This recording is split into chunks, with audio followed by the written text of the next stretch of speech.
Well, got another article. Again, the retail stuff. Oh my goodness. Retail is just horrible. And I know I've said before about, well, with Amazon's coming online and, you can, I tell you all the time, I'm shipping crap to my house. My wife, some people might say, bless her heart, man, can she buy some things on Amazon? Whoa. But at the same time, you can say, but some of that stuff you'd be going to the store for anyways. Correct. And, whatever. If you want to buy some stuff on Amazon, go ahead. And, but Amazon isn't the end all be all of the destroyer of all retail. I mean, you know what I mean? Like, that's not that you couldn't accurately say that. Amazon is the end all be all of everything retail. Not one company. It can't. So you have to look at other things that are failing that shouldn't be failing because of Amazon and say what the hell's going on. But anyways, Wolf Richter at wolfstreet.com has an article. The bloodletting among retailers simply doesn't let up. It's not letting up. It's getting worse. They're getting clobbered like a baby seal. They're getting clobbered. A very busy day in brick and mortar fiasco land, he says. Neiman Marcus, the Texas-based luxury retailer with 42 stores around the country and 2 Bergdorf Goodman stores in Manhattan, is in no immediate risk of bankruptcy, the sources told Reuters on Friday. Though it has hired investment bank Lazard Ltd. To help restructuring its nearly $5 billion in debt. Oh, no, look, no immediate risk of bankruptcy, but we hired this to help restructure some debt. And what does restructure usually mean? Chapter 11, not 7. 7 is go bye-bye. 11 is piss off debtors. We got court approved, signed, letter of approval, that you're all getting screwed. We're not paying you this debt. Now, some of that might be, okay, well, that's going to get cut. You'll pay that back. They're going to cut that in half, whatever. Or we'll just wipe it off. You don't pay anything. Chapter 11. When this news emerged, Neiman Marcus unsecured bonds due in 2021 plunged 7% to 54 cents on the dollar, according to Thomson Reuters, and its $3 billion term loan fell 5% to 77 cents on the dollar. Earlier this year, Neiman Marcus scrapped its IPO entirely after having delayed it in 2015 when its difficulties could no longer be swept under the rug. In December of that year, it reported its first quarterly sales decline since 2009. Really? With that, hold on, how could that be? Reported its first quarterly sales decline since 09. Well, 09, yeah, 2008 and 9, I could see that. But 2015, man, 2015, we're way past recovery mode. We're way past that. Neiman Marcus, what are you talking about? You couldn't have had that. Must have been a one-off thing, right? Oh, wait a minute. He's hiring Lazard Ltd. to help restructuring its nearly $5 billion in debt. Yeah, Doom back on. Sorry about that. Yeah, Doom back on. You ever see that show, Chef Ramsay? Hell's Kitchen? Come step forward. Back in line. Doom, back on. That's how you do it. At the time, CEO Karen Katz blamed the oil and gas bust in which wealthy shoppers in Texas were tangled up in. She also blamed the strong dollar that prevented foreign tourists from splurging at its stores in the gateway cities Honolulu, San Francisco, Las Vegas, New York, Washington, and Miami. Now, let me stop here. Karen Katz. I'm trying to think of a word to call her right now. I'll just leave it blank. Fill in the blank, people. You have stores in Honolulu, San Fran, Las Vegas, New York, Washington, and Miami? And you're telling me the red ink on your accounting books is because tourists who have the money to come in here in the first place, they're just not going to the upper class stores and buying our stuff. Oh, but they're still coming in as tourists, but that they don't want to spend the money. Like, okay, right. In other words, I need a freaking excuse, and this is all I got. Thanks, Karen. As so many times in the brick and mortar retail fiasco, there's a private equity firm behind it. In 2005, Neiman Marcus was subject of a leveraged buyout. It's now owned by Ares Capital and the Canadian pension. Oh, hold on. I got to clear my throat. Hold on. Whoa. This is about to get serious. Hold on. Okay. All right. I just have to clear my throat. Had to drink some water on this one. I could have swore, you know how you read, you can kind of peripheral vision sees the next words coming, obviously. I could have swore I just saw something about a pension fund. Oh.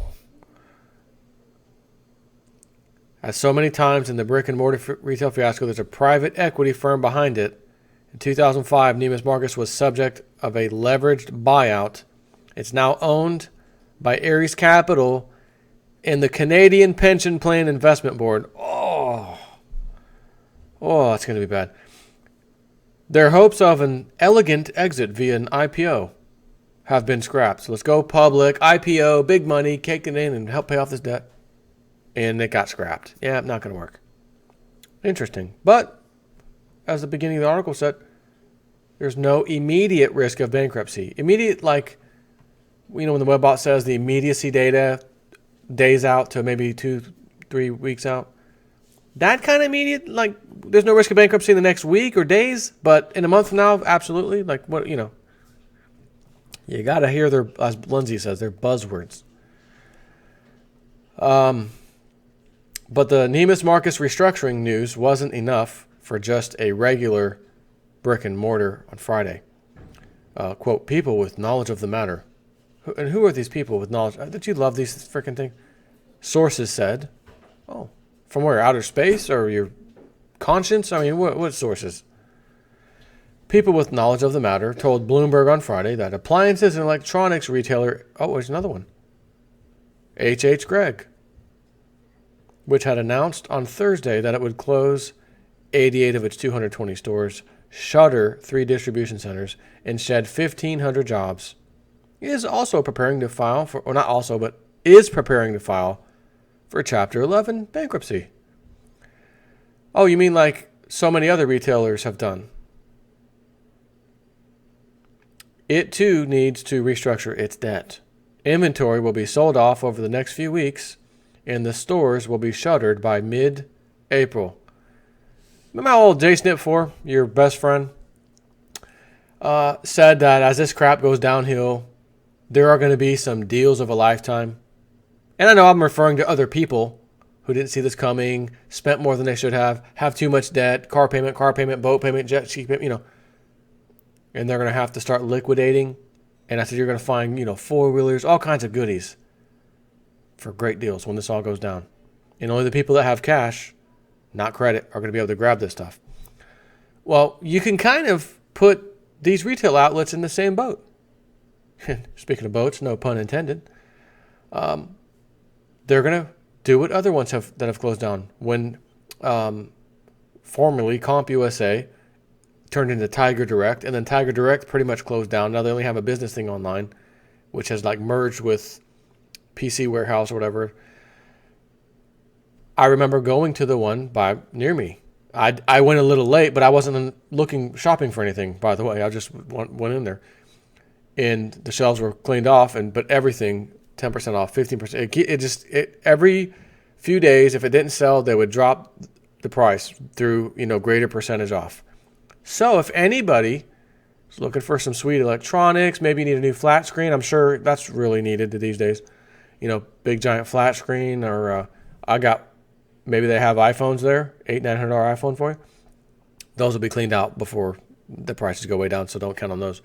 But if one of these 88 stores is in your area, and I have one near me, I have to go check out. Is this one of the 88? Is this one of the 88? Because I'm going to go over there.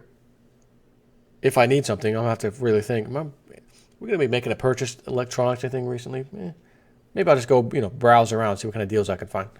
So, like I said about the people being able to buy sweetheart deals off of people, you too will be able to buy some sweet stuff from the retail apocalypse, if you will. In January, H.H. Gregg had hired 2 restructuring advisory firms, Stifel, Nicholas, and Miller Buckfire. Hiring restructuring advisors is, of course, a sign that bankruptcy is one of the options being contemplated, regardless of how energetically Neiman Marcus might be denying it.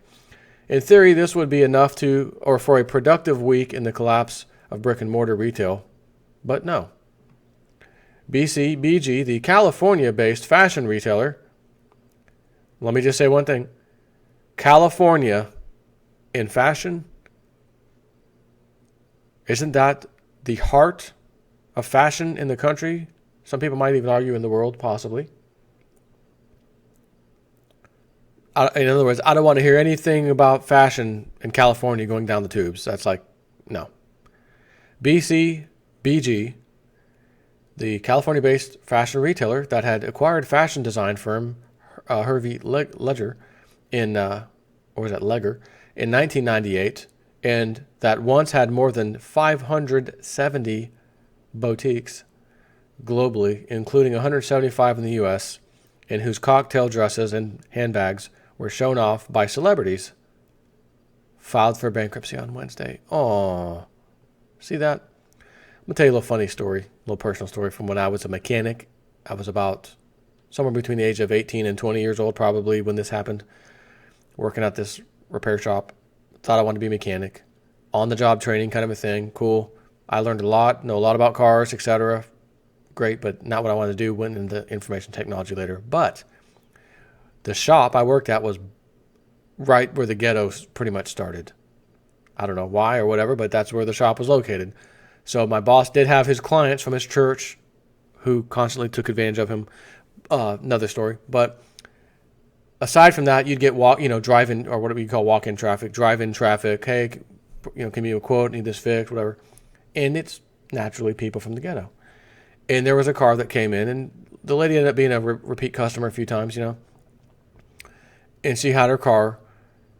And you know how people like to put stupid little sayings in their car, their license plate, or they'll buy like a front license plate that's not real, Like in Florida, you only have to have a rear license plate. But you can put a little thing that says, go Trump or whatever in the front. Well, they had one of those. And the words on there, the way it looked, I don't know if it was the font, but it said boutique.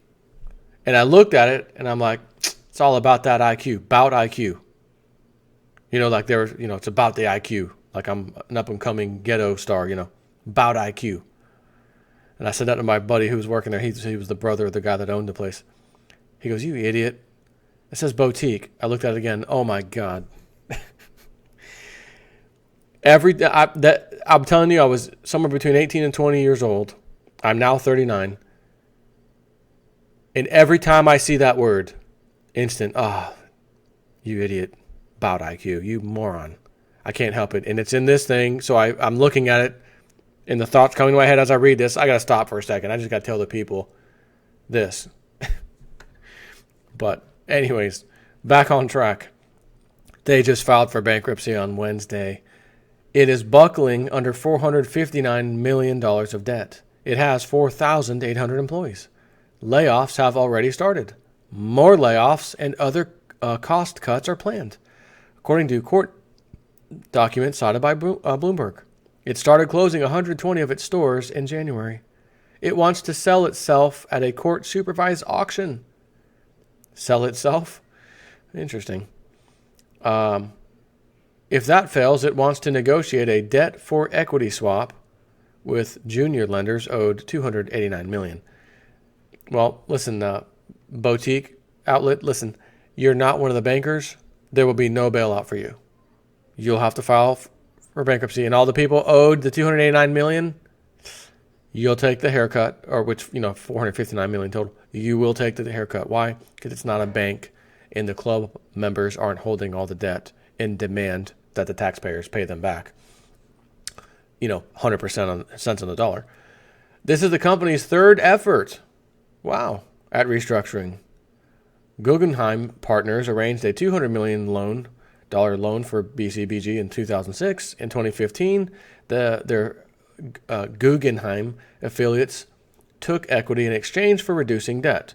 In August 2016, founder Max Azria surrendered his majority equity stake as part of a second debt restructuring and departed, according to the court papers.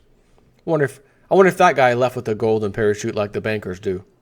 You know, step in, I'm leaving with $100 million. Thanks. You destroyed it. My job here is done. Give me my $100 million on my way out. Oh, here you go. Bonus for the good work you've done. And this is how bad it gets. On Friday, still, Reuters, citing, again, people familiar with the matter, reported that the acquisition of Macy's. Ooh. What? Macy's?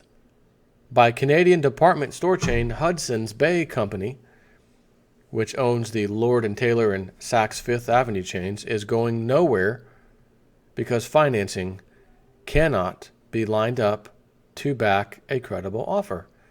Well, listen, what was that company? Canadian Hudson's Bay Company. Thank your lucky stars.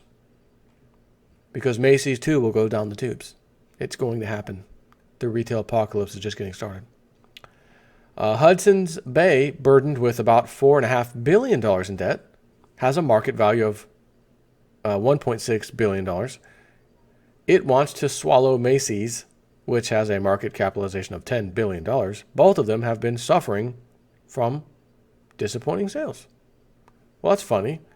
Why are you wanting to buy a turd? Don't you know the old saying, you can't polish a turd? Well, you can't stop people from flooding into something like the market with both hands while it's at absurd levels, absurd bubble territory. Nothing makes sense. It's time to go in, which is my next video. I've got to talk about a couple things on that. Investors, when seeing an opportunity to back buyouts related to malls, are getting cold feet, even when it involves still profitable retailers such as Macy's. Didn't the Webbot tell you way in advance the mall apocalypse was going to be coming?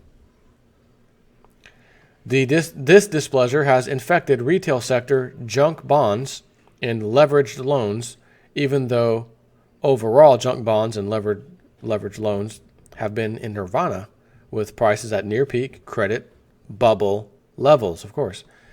The shares of loans issued by retailers, not including food or drug retailers, that are trading below 80 cents on the dollar, the benchmark for distress, has jumped from 10.5% in January to 16.5% in February. So it's more than a 50% increase. Isn't that amazing?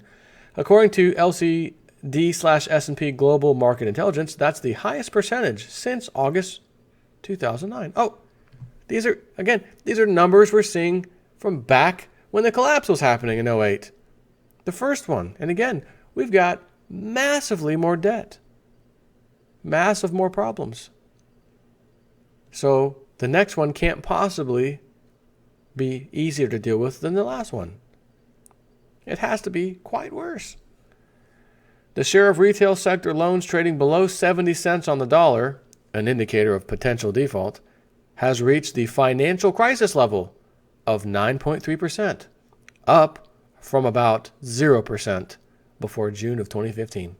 So we're back to crisis level, 9.3%, back when the first collapse happened in 2008-09. And it was just 0% June 2015. Now it's 9.3. Again, matching level from 2008-09. The painstaking and relentless collapse of brick and mortar retail, one retailer at a time. Read the following article. So what are we going to do with retail malls? Also by Wolf Richter. Again, I'm going to link this article in case you want to read some more about it. But I think I've spewed enough doom at this point. Retail apocalypse. It's starting.